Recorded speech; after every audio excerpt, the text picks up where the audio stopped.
Hello, this is Benjamin. Today I want to talk about DeepSNR noise reduction, DeNoise. This is from the DeepSNR Astro website where you can get the repository download. And it says, CFA Drizzle Integration should be used for DSLR images to get good results. And what I've learned through forum posting and learning is that this is also true for one-shot color cameras. CFA Drizzle Integration should be used for best results. Okay, so what does that actually mean? Let's open up weighted batch preprocessing here. Just take a second.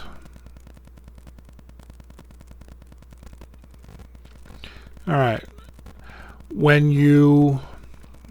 this is how it comes out with drizzle. When you're not drizzling, you have no CFA drizzle, so you're not getting the optimal results. If you enable it with scale 1, you are automatically CFA drizzling, and you will get the best results, or good results, as it says. It's exactly what it says. If you go up to scale 2, you are no longer getting CFA drizzling, so you will no longer get the good results. So let's take a look at how this actually plays out in real life. So let's close this. Got 3 images here. They're all the same image. They are just I've removed the stars so you can see the fake star artifacts that I was complaining about in a previous video, which turned out, I said that I thought it either showed me stars that I couldn't see because of the noise, or it was creating artifacts, and it was in fact creating artifacts, is what I've come to understand. But it was my fault for not reading the instructions and using the CFA Drizzle option. Or not option, the CFA Drizzle setup. So, what was I seeing? What do those stars look like? Those fake stars. So here's DeepSNR. Let's run it on the scale 0. So this is no drizzle. This is the no drizzle panel over here. This is the scale 1. This is the scale 2. So scale 0. We're going to get a lot of little fake stars. And instead of noise, we have these fake stars. This is at 10 to 1. So this is zoomed in a whole lot, but they're there.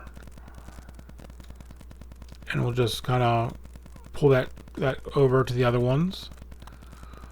Now, what does it look like on the scale 2 if we do the same DeepSNR? Let's let this run, and we'll take a look at it.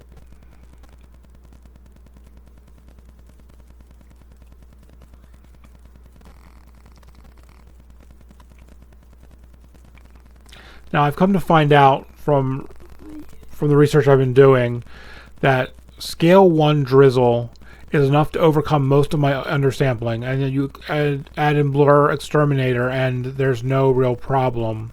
It fixes the stars nice. And that's kind of what I'm seeing in my playing around right now, or before this video, that scale 1 is really all I need. I don't have to be making these huge files with scale 2. It's just not necessary. And you're not actually gaining any resolution that you wouldn't gain just by upscaling using something like Topaz, Gigapixel, or Photoshop's enlarging algorithms. So scale 1 should work just fine for my undersampling issue, and that's kind of what I'm seeing. And here we have the little dots in there. Now let's take a look at scale 1. There are going to be a couple dots, but it's not going to be nearly as bad.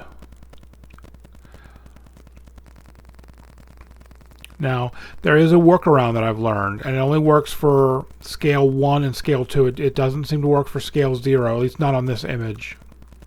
So you can see there's a couple little dots. What I've learned is that if you go into Star Exterminator and run Star Exterminator again on the image, that it actually takes away all these little fake stars and leaves you with a very clean image. They're gone. On scale 2. Now the only thing is, I normally I normally denoise before I remove my stars to work on a starless image, so I need to change the order in which I do things, but I don't think it's a big deal. Not that I've figured out as of yet. So I can still use scale 2 if I really want to, and you can use scale 2 if you really want to. Just have to remove the stars, DeepSNR, and then remove the stars again. You see you get a very clean image. However, interestingly enough, if you do it on the undrizzled image, I guess because the stars are so blocky, the star exterminator doesn't recognize them as, or these fake stars are so blocky that star exterminator doesn't recognize them as stars and won't remove them. So your mileage may vary, but on this image, it's not removing them. So DeepSNR, that is what is going on with DeepSNR. It's a great tool. You can see zooming out, there's just very little noise. No, basically no noise. A little bit of orange peel, but I can dial the strength down a little bit.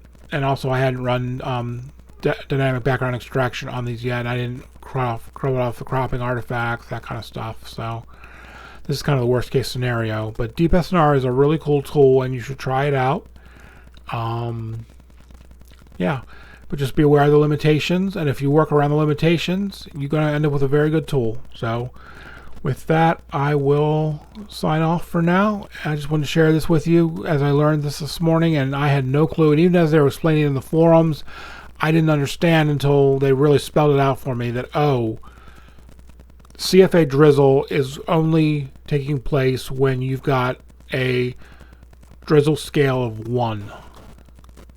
And then I understood. I was able to duplicate the results that they were getting and get good results. So I just wanted to share that with you all, and I will see you again soon. Bye-bye.